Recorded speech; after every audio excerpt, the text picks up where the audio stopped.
It's not easy being a disciple. When you read the Gospels, you may notice one important thing about the disciples. That is, as Jesus gets nearer and nearer the cross, they get worse and worse. They fail to understand Jesus. Not only do they not get the parables, but they probably fail to understand Jesus' explanation of them. They consistently fail to understand Jesus when he tells them about his coming death and resurrection. They squabble among themselves about who is Jesus' favourite. They fall asleep when they should be keeping watch with him in the Garden of Gethsemane on the eve of his arrest. And then they all desert him at the end. Even Peter denies him.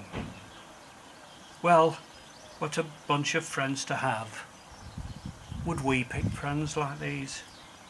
Who would pick friends like these? Well, actually, what Jesus would and did. Actually, Jesus would and did pick friends like these. We are all disciples of Jesus, and there aren't many of us who can honestly say that we would not behave exactly the same way in the same circumstances. There is some debate about whether Mark's Gospel ends at verse 8, as our reading did, although most Bibles include verses 9 to 20, which include Jesus appearing to the disciples and commissioning them. However, I prefer to leave Mark's Gospel at this point, unfinished as it were, as this emphasises the continuation of the story into the present day and includes us as disciples. Just as in the same way, when your granny is telling her stories of the past, they don't seem to have an ending, do they? This is because they don't end. It is up to us to continue the story in our lives. For example, my granny used to tell me about when my granddad had a horse for his coal round in Ashby. It used to be his son's, my father's, job to feed the horse every night. The horse was called Kitty. However, she was a bit of a character, and if she was in a bad mood, she would let my father put down the bucket of food, then lean sideways gently into him, trapping him against the side of the stall until she'd finished eating. Also, when my granddad was unable to go out on the round and my father had to do it instead, he would have to deliver the sacks of coal.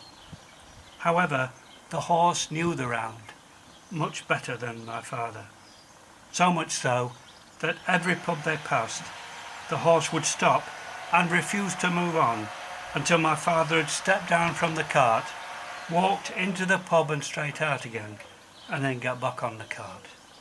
Clearly a routine she was used to. Now, these stories don't have much of a point, although they do teach lessons about willful animals and the drinking habits of grandfathers.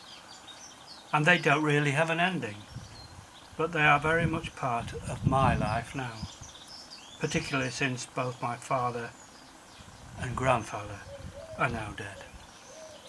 But they are part of my life, a part of my story, as they were part of my father's story and my grandfather's story. And as I tell them to others, to my children, my grandchildren, it will become part of theirs too. In the same way, then, I believe Mark's Gospel is meant to be part of our story. Prior to Jesus' arrest, all the disciples had deserted him, including Peter, who had, as Jesus predicted, denied him 3 times. But despite this, Jesus did not desert them.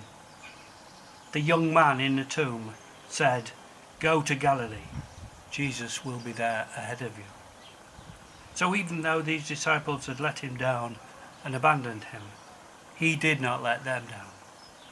He still meets us and is there for us, even though we may let him down. This gospel story also tells us it's okay to be afraid. It's hard being a disciple. It's hard being a Christian. We live in an increasingly secular world where materialistic and superficial pressures are brought to bear on us daily by the world. This gospel story tells us it is okay to be afraid. Note the closing words of the passage. Trembling and bewildered, the women went out and fled from the tomb. They said nothing to anyone because they were afraid. I don't know about you, but I'm often bewildered. Our faith contains many mysteries, but it is okay to be trembling, bewildered, and afraid, as the three women in the story. Jesus meets us in our Galilee, in other words, where we are, and he never lets us down. So on this joyous Easter morning, let us celebrate our risen Lord. Let us remember it is okay to be afraid, and let's make this story a part of our lives and our story. Amen.